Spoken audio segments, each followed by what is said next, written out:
Samad. He is 66 years old. He's an entrepreneur, and he's the eldest brother of 3 boys, my dad being the youngest.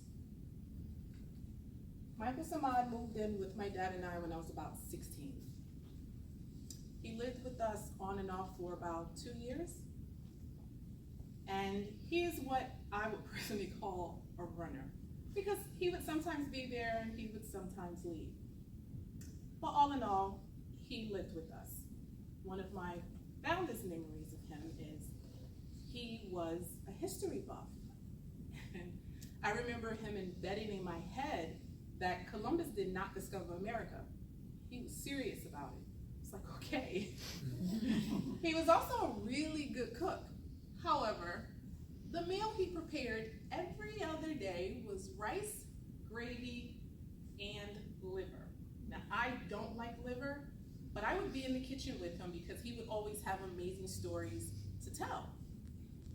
So as he's making this amazing gravy, he would cut up 5 onions. I always wonder why there's so many onions. But he would cut up 5 onions. He would add the salt and pepper, our favorite Lori seasoning salt. He would add a ½ cup of flour and some water, and it would make this amazing brown, great gravy. He would always ask me to taste it, and I would, and then he would throw in the liver, and then would say, "You sure you don't want none?" I'm sure.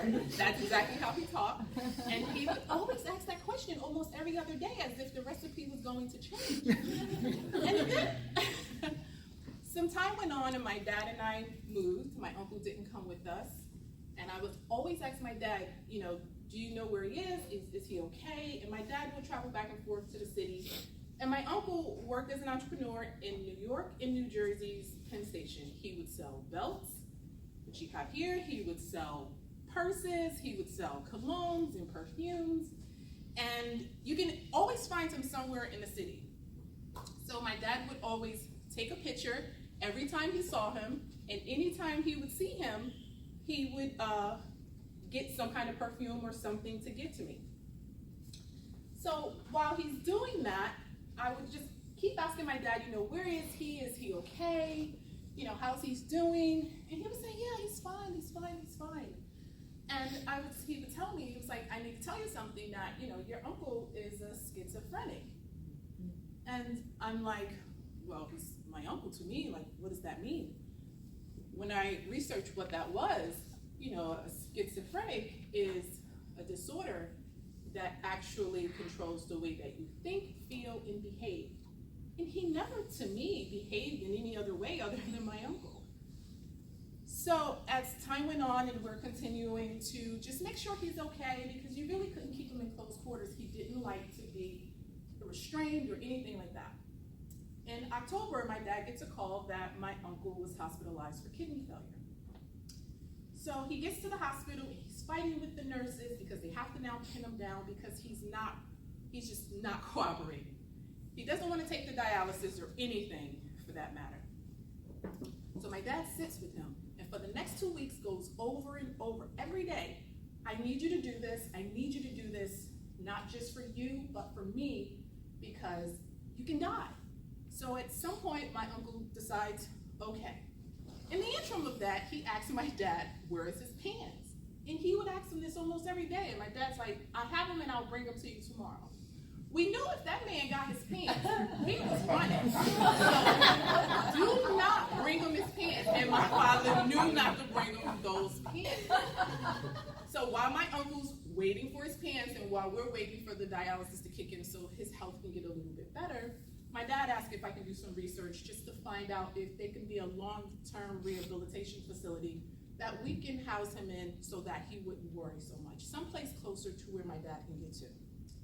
So I do that, and I learned that there were about 1,500 locations in New Jersey and about less than 10 in Essex County, less than 5 that will be able to add him onto a waiting list based on his disorder. So while we're waiting, we go past October, we go past Thanksgiving. My husband and I visit him. December 22nd, my dad gets a call that they can't find my uncle. And they're like, what do you mean you can't find him? So I asked my dad, do you know what's going on? He says, well, I got tired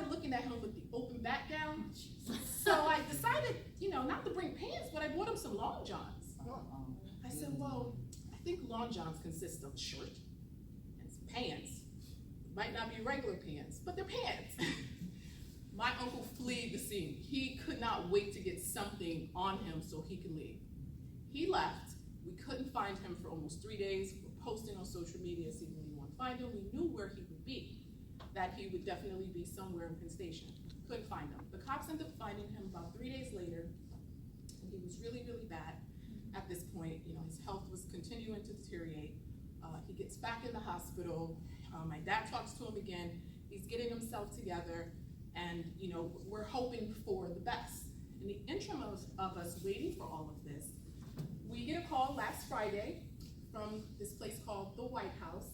It is a rehabilitation facility for mental illness, and they were able to accept my uncle. And finally, after all these years, we were able to get him to sit down and have the proper 24-hour medical care that he needed.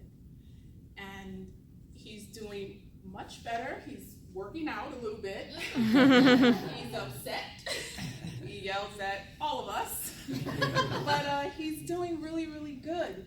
And my father did 98% of this legwork, despite that he's in a chair. And just the motivation and how hard you work for your brother and how hard you work for our relationship. I just wanted to say thank you on his behalf, because I know he can't tell you this, and this is what we spoke about recently. And I just wanted to say, just thank you. And you are your brother's keeper.